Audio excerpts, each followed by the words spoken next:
music for Lagos. 102.3 Max FM. I wanted to find out from you because we're talking about how you said this. You really wanted this project to be very intentional. Yeah. Was there anything that actually happened in your life that made you decide that, okay, you know what, I should actually put out this kind of conscious body of work? Did something trigger it in particular? I think so. So, like I said, for the first 3 songs, they definitely. So, home. I wrote home just at the time I was moving from Benin to You know Lagos. what? Let me just limit that question to nobody knows. That particular song, nobody knows. It sounded very personal. So, like, did anything happen that made you like that? I mean, so last year was it? So at some point last year was a pretty crazy time for me. At the time I was making the Before We Fall Asleep album, into the release and slightly afterwards, and you know, I mean, when I look back, I'm just really grateful that I was able to scale through.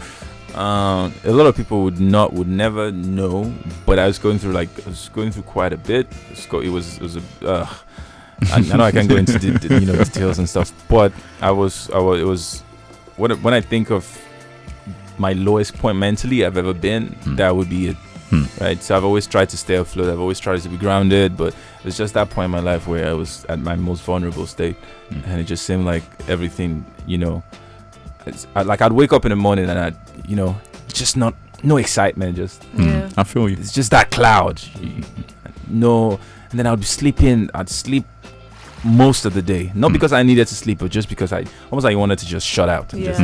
It was pretty dark times for me, and then it just struck me like, it's a lot of people that go through stuff. And then at the end of the day, I will still go and post on Instagram and share all that. And everyone will be like, "Oh, Johnny, you're making us so happy. Thank you so much. Thank you so much for amazing music." And then I'm just like, if only you knew was nobody knows. Only God knows what people go through. Right. And and then I try to take that song away from not to make it too personalized, and just imagine someone like me out there, like a girl, all smiles, pretty looking, everything, and everyone thinks she's perfect. Her life is going great, but they don't know the things that she be going on the other side. She's even a guy. People don't want guys to be expressive. They think guys need to be hard, need to be always like this. But then guys are vulnerable. Like I like to think guys are some of the most vulnerable. For real, like they are. Yeah, but we have to put that front out because of society, because of culture, and I wanted to be able to tell that story. For real, and for me, I feel like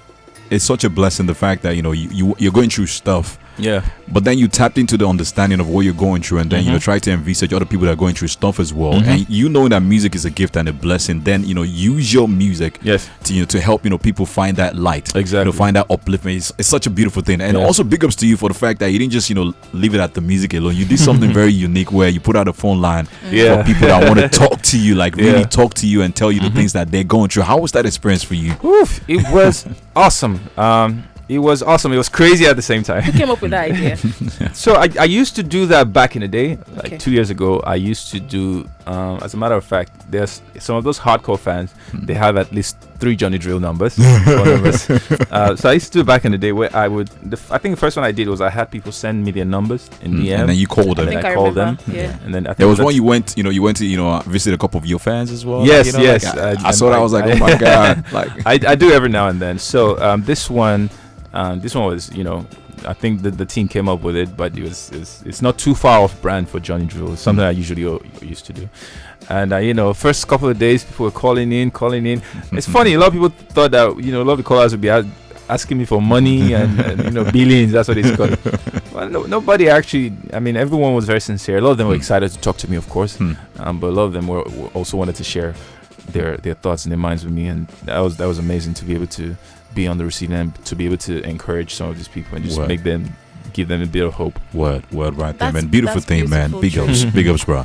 Hit music for Lagos. 102.3 Max FM.